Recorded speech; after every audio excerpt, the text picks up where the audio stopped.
पंच परमेश्वरी भगवान की 1000 श्री कुंतुनाथ भगवान की परम पूज्य आचार्य श्री आदि सागर महाराज की आचार्य श्री महावीर कीर्ति महाराज की आचार्य श्री विमल सागर महाराज की आचार्य श्री तपस्वी सम्राट सन्नति सागर महाराज की आचार्य गुरुवर सुंदर सागर महाराज की अहिंसा में ईश्वर धर्म की जिनवाणी माता की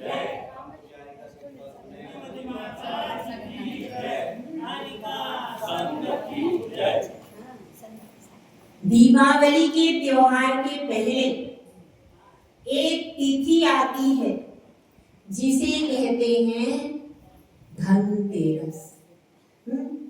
यह तेरस तिथि है, तेरस तिथि है और उसके आगे क्या है, धन शब्द जुड़ा हुआ है।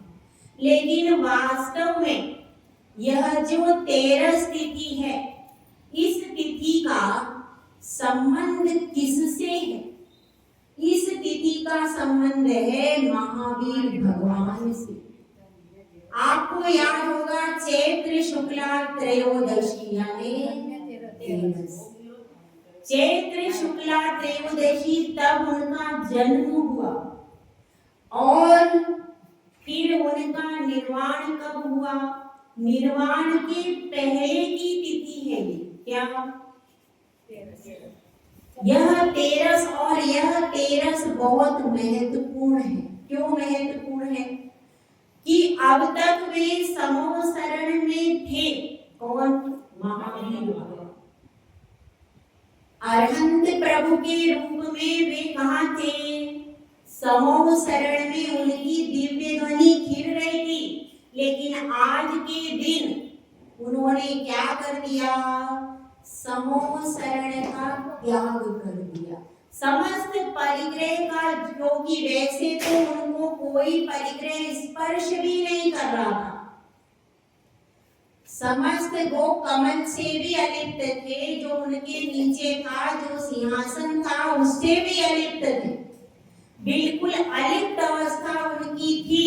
लेकिन फिर भी उनके चारों ओर समूह शरण रूपी लक्ष्मी तो थी कि नहीं? तो वह समूह शरण रूपी लक्ष्मी से वेष्टित थे। जैसे आप कहो भाई हम तो बिल्कुल जमीन पे बैठते हैं, हमारा घर से कोई लेन देन नहीं, लेकिन आपको घेरे हुए घर तो है कि नहीं? आपके चारों तरफ घर है, इसलिए क्या कहलाओगे आप? गृहस्थी कहलाओगे। इसीलिए जब भगवान के बारे में भी, अनंत प्रभु के बारे में, तीर्थंकर अनंत के बारे में आता है तो भगवान कहाँ थे?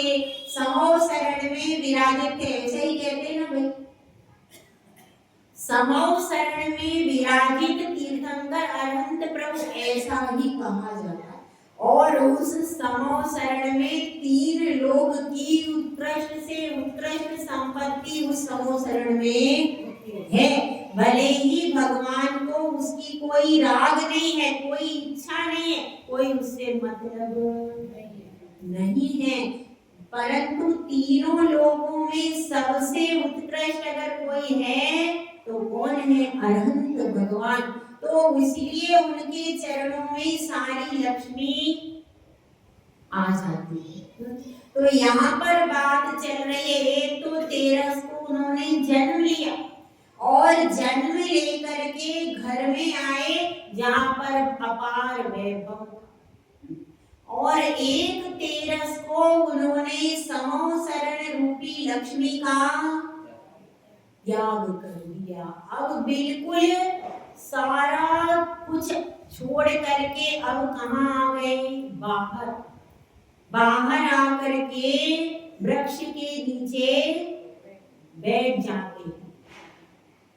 तो यह तेरस और उस तेरस में कितना अंतर है भाई? बहुत अंतर है। एक तरफ तो उनको पांडुक शिला पर लेकर के गए, वहां पर इंद्र ने उनका अभिषेक कराया, और एक तरफ सूर्य इंद्र सब लोग झुक रहे हैं। घर में भी कहीं आनंद नाटक हो रहा है, कहीं तांडव नृत्य, सब तरफ खुशियां हो रही हैं। और एक तरफ वो स्वयं अपनी इच्छा से सब प्रकार के संकल्प विकल्पों को छोड़ करके अंतिम 2 शुक्ल ध्यानों की ओर तैयार हो गए। और बल्कि एक सूक्ष्म क्रिया प्रतिपादी ध्यान के लिए क्या 13वें गुण स्थान में जो करते, तो वह ध्यान करके वो क्या होगा, अंतिम वाले 2 पाए हैं, फिर वो 2 ध्यान करेंगे और उसमें सूक्ष्म क्रिया अप्रतिपादी जो ध्यान है वो केवल सूक्ष्म काय योग के अवलंबन से ही होता है। उसके बाद केवल एक शुक्ल ध्यान शेष रह जाता है। तो अब अपनी बात चल रही है, आज के दिन क्या हुआ था। लोग क्या करते, सोना चांदी आदि खरीदते, कुछ लोग बर्तन खरीदते, आज के दिन खरीदते क्या, यहाँ पर भी बर्तन खरीदते, उधर हमारी साइड बर्तन खरीदते हैं, कोई सोने चांदी खरीदता है। आज के दिन क्या सोचते हैं कि आज के दिन यदि हम धन खरीदेंगे, धन का कुछ काम करेंगे, सोना चांदी लाएंगे, क्या हो जाएगा, शुभ हो जाएगा, ऐसा सोचते। वास्तव में इसका नाम धनतेरस नहीं है, क्या है सही नाम, धन्यतेरस। वह तेरस धन्य हो गई जिस दिन वे सब समोसरण को छोड़ करके और अब मोक्ष की पूरी साधना के लिए बिल्कुल तैयार हो गए। योग निरोध प्रारंभ किया, पर योग निरोध का काल केवल अंतर मुहूर्त आता भी है। योग निरोध का उत्कृष्ट काल कितना है, केवल अंतर मुहूर्त। यदि हम आज से योग निरोध शुरू करेंगे तो भगवान मोक्ष कब गए, 3 दिन तक योग निरोध नहीं हो चल सकता। ये कहा जाता है योग निरोध किया, लेकिन अपन प्रैक्टिकली सोचो उस चीज। तो प्रैक्टिकली यदि अपन सोचते हैं तो 2 दिन तक योग निरोध करके केवल सूक्ष्म काय योग के अवलंबन से वह नहीं हो सकता। योग निरोध का उत्कृष्ट काल अंतर मुहूर्ती। इस अपेक्षा से तो अपन वही बात कहें कि समोसरण को उन्होंने छोड़ दिया और निष्प्रय होकर के फिर क्या हो गए, आकर के वृक्ष के नीचे शांत भाव से स्थिर हो गए।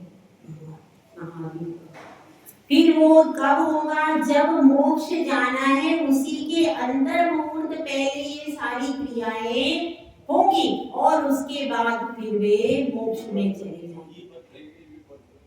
ठीक है, तो अब यह क्रिया हुई, इस क्रिया में उनकी निष्प्रयता है और उस एक तो तेरस को उन्होंने सब ग्रहण किया और एक तेरस को सब कुछ छोड़ दिया। केवल और केवल पूरा ध्यान कहाँ लगाए, केवल अपनी आत्मा की ओर लगा रहे, ना मन की क्रियाओं को भी धीरे धीरे क्या कर रहे, कम करते जा रहे। ये कह सकते योग निरोध की तैयारी करनी शुरू कर दी, ये बोल सकते हैं। योग निरोध की जो तैयारी है उसके पहले, क्योंकि मन का और वचन, मन सबसे ज्यादा चंचल है, लेकिन अब उन्होंने राग द्वेष पहले ही हटा दिया, इसलिए मन की उतनी चंचलता नहीं रही, केवल आघातिया कर्म उनके शेष है। तो इस अवस्था में जो यह तेरस है वह क्या हो गई, धन्य क्यों हो गई। एक समय तो जन्म की बात थी और वे असंयमी थे, अब वे यथाख्यात चारित्र में पूर्ण संयमी है। यथाख्यात चारित्र है उनका 11वें से लेकर 14वें गुण स्थान तक कौन सा चारित्र है, यथाख्यात संयम भी कह सकते। आज वो संयम की उत्कृष्टता को पहुंच गए 13वें गुण स्थान में। तो ये महापुरुषों का जीवन चरित्र ऐसा महान होता है कि उनके निमित्त से ये जो तिथि है यह भी धन्य हो जाती है। तो सोचिए महावीर भगवान जो है अनंत भगवान, और उन्होंने उनके पास सर्वोत्तम वस्तुएं थी, चाहे वो घर में रहे हो, चाहे समो शरण में रहे हो, कहीं भी गए उन्होंने कोई लोअर लेवल की वस्तु तो उनके पास में कोई भी, सब उत्कृष्ट सामग्री होते हुए भी उन्होंने सब कुछ छोड़ दिया स्वेच्छा से। तो हम कितना भोग लेते हैं? हमारी वस्तुएं कैसी हैं? बिल्कुल निकृष्ट। पंचम काल में जो भोग है वो कैसे? बिल्कुल निकृष्ट भोग है। भोगने वाले का शयन भी निकृष्ट है और भोग भी निकृष्ट भोग है। तो अब उनको आप कब तक भोगोगे, यह विचार हमको करना है। केवल धन्य तेरस को उन्होंने मनाई, हमारी धन्य तेरस कब बनेगी? कब बनेगी भाई?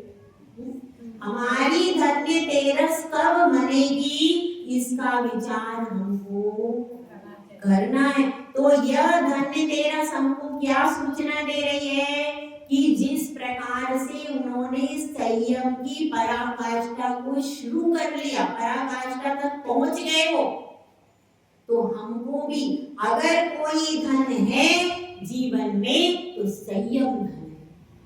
क्या है?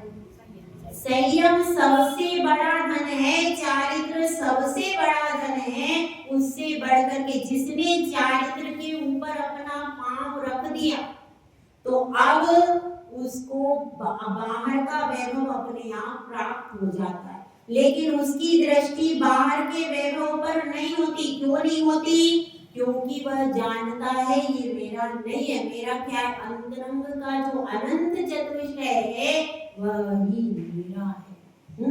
तो आज क्या है, एक प्रकार से महावीर भगवान के लिए तो है ये धनतेरस, वो तो अपनी करके चले गए मोक्ष में।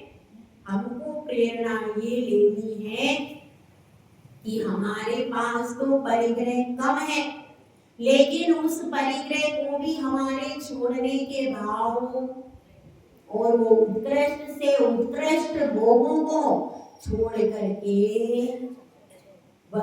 किसके नीचे, वृक्ष के नीचे आकर के स्थित हो गए। तो सोचो उनकी महानता को, तो फिर हम कब प्राप्त करेंगे? तो उनके जीवन से संयम की प्रेरणा लेनी चाहिए। ठीक है, आज का दिन क्यों चुना मैंने?